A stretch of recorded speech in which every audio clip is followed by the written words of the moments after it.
Good morning বন্ধুরা, welcome back to my channel স্বপ্নের উড়ানে আরও একটি নতুন ব্লগে তোমাদের সবাইকে স্বাগত জানাচ্ছি। তো তোমরা সবাই কেমন আছো? আশা করছি ভালোই আছো, আর আমিও খুব ভালো আছি। আর আমার যেই বন্ধুরা আমার এই ভিডিওগুলি দেখছো তাদের সবাইকে অনেক অনেক ধন্যবাদ। আর যারা যারা এখনও আমার চ্যানেলটাকে সাবস্ক্রাইব করো নাই কিন্তু ভিডিওগুলি দেখছো, তাদেরকে বলছি আমার চ্যানেলটাকে সাবস্ক্রাইব করে পাশে থাকা বেল আইকনটাকে অবশ্যই ক্লিক করো, তাহলে আমার ভিডিও নোটিফিকেশনগুলি সবার প্রথমে তোমরা পেয়ে যাবে। তবে আজ দেখো সকাল সকাল আমি ব্লগটা আরম্ভ করেছি কেন, আজ আমি স্নান করি নেই, সকালবেলার পুজোটা আমার দেওয়া হয় নাই, শাশুড়ি মা দিয়ে দেবে। আজ অনেক কাজের ভেজাল ছিল তো ওদেরকে টিউশনিতে স্কুলে পাঠিয়ে এখন আমি বসছি ভিডিও করতে। ব্রেকফাস্ট করব, মানে সকালের খাবার খাবো, তারপর মানে সব কিছু করে আজ পরে স্নান করব আর কি। তো সকালে আমি কি ব্রেকফাস্টে দেখো আমি রুটি আর পাতলা করে আলুর দম খেয়েছি, মানে ঝুলে বলতে পারো, কিন্তু খেতে মোটামুটি ভালোই হয়েছিল। আর এদিকে পাকাগুলো দেখো এখনও ভিজা আছে, মানে কালরাতে না প্রচুর পরিমাণে বৃষ্টি হয়েছিল, তো তার জন্য। আর কিছু জিনিসপত্র বাইরে রোদে দিয়েছে আসতে, কিন্তু সকাল সকালও দেখো খুব রৌদ্র উঠে গিয়েছিল কিন্তু। তবে আমি কাপড় টাপড় চেঞ্জ করে এবার এসে পড়েছি রান্নাঘরে, যেহেতু আজ কচি পাঁঠার মাংস, মটন আর ছোটো মাছ এনেছিল, যেহেতু শাশুড়ি মা মাংস খায় না, তো মাছও এনেছে। তো মাংসগুলো ভালো করে ধুয়ে এবার আমি দেখো সেখানে আদা রসুন পেঁয়াজ সব গ্রেট করে দিয়েছি। আমি কিন্তু পেস্ট করে দেই না, আমি গ্রেট করেই দেই। আর কাঁচা লঙ্কা একটু পেস্ট করে দিয়েছিলাম, আর জিরে গুঁড়ো, হলদি গুঁড়ো, মরিচের গুঁড়ো সব দিয়ে দিচ্ছি।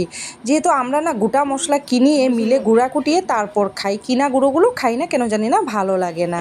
আর গোলমরিচের গুঁড়োও দিয়েছিলাম, তারপর নুন দিয়েছি।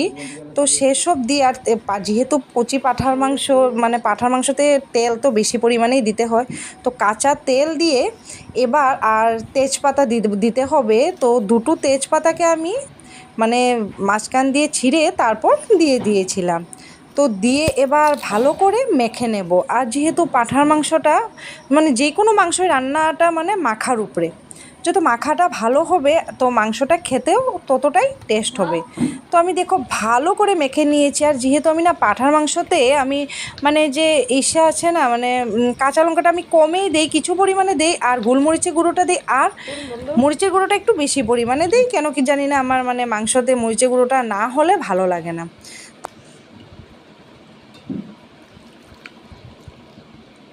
আমি কিন্তু মটন কষা মানে মটন এইভাবেই আলু দিয়ে একসঙ্গে মেখে নিই।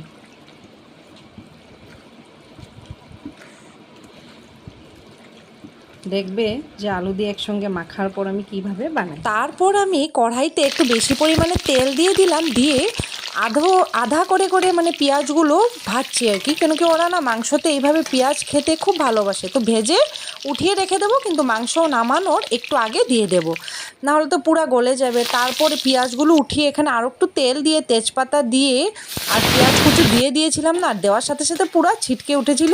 তো আচ্ছা যাই হোক, তারপর পেঁয়াজগুলো একটু ভাজা ভাজা করে তারপর সেখানে মাংসগুলো দিয়ে দিলাম, দিয়ে একটু মানে আমাদের মানে আমরা গোটা রসুনও কিন্তু পাঁঠার মাংসে খাই, খুব ভালো লাগে, তোমরাও খেয়ে দেখো। তো খুব ভালোবাসি আর কি আমরা। তো ওই গোটা রসুনও ভালো করে ধুয়ে দিয়ে দিলাম, দিয়ে তো মাংসগুলোকে একটু ভালো করে নাড়াচাড়া করে এবার কি করব, তো মাংসটাকে একদম হাই ফ্লেমে প্রথমে একটু নাড়াচাড়া করে তারপর একদম লো ফ্লেমে দিয়ে ঢেকে রাখতে হবে।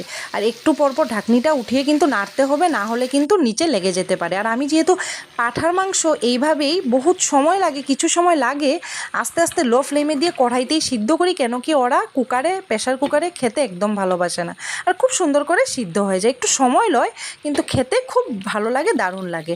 তারপর এখানে আমি গরম জল দিয়ে দিয়েছি, দিয়ে পুরো উতলিয়ে নেব ভালো করে, হওয়ার পর লাস্টে গরম মশলা দিয়ে নামিয়ে ফেলবো।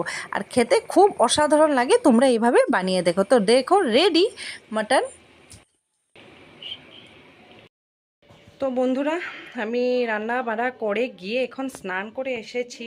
স্নান করে আসলেও কোনো মানে অবস্থা নেই, সেই আবার ঘেমে যাচ্ছি পুরো। আর বাইরে খুব রৌদ্রু, মানে কি বলবো, স্নান করে এসেও বলছি না শান্তি নেই, পুরো ঘেমে গিয়েছি পুরো। তো দেখো বাইরে কি ধরনের মানে রৌদ্র। তবে লাঞ্চ করে একটু রেস্ট নিতে না নিতে আমাকে উঠে মানে আসতে হলো, কেন জানো তো? দেখো বাইরের অবস্থা তোমরা নিজেই দেখে নাও, আমাদের বাগানের গাছগুলো কিভাবে মানে হাওয়াতে লড়ছে, দেখো পুরা তুফান এসে পড়েছে কিন্তু। তবে হঠাৎ করে পুরো অন্ধকার করে ফেলছে। এত গরম ছিল, এত রৌদ্র উঠেছিল, কিন্তু আজ 3-4 দিন থেকে কি হচ্ছে যে 3টা বা 4টা দুপুর 4টার দিকে পুরো অন্ধকার করে ফেলে, আর পুরো বৃষ্টি হয় বা তুফান দেয়, হাওয়া দেয়, তো অনেক ভালো লাগে। দেখো পুরো অন্ধকার, এখন তুফানে আসবে নাকি বৃষ্টি আসবে কোনো ঠিক নাই। তো আবার দেখো ফুচকা নিয়ে এসেছে বাইরের থেকে, আমাদের আর ফুচকা খাওয়া শেষ। তো কেন জানি না কিছুদিন ধরে খুব ফুচকা খাওয়া হচ্ছে। তো এদিকে দেখো বাইরে কিন্তু প্রচুর পরিমাণে বৃষ্টি পড়ছে। আগে তো দেখছিলেই তোমরা কেমন অন্ধকার হয়েছিল। তো এদিকে মানে ওরা ফুচকা খেতে খুব ভালোবাসে, আমিও ভালোবাসি, কিন্তু তেঁতুলের জল থাকে তো এত খাওয়াটা ঠিক না। তো যাই হোক, এবার ফুচকা টুচকা খাই। আর বেশি লম্বা করব না, ভিডিও অনেক লম্বা হয়ে যাবে, তার জন্য এতটুকুই করি। তো যদি আমার এই ভিডিওটি ভালো লেগে থাকে, লাইক শেয়ার অ্যান্ড সাবস্ক্রাইব করে আমার পাশে থাকো। তো আবার দেখা হচ্ছে নেক্সট নিউ ভিডিওতে। তো ততক্ষণ টাটা, সবাই ভালো থেকো।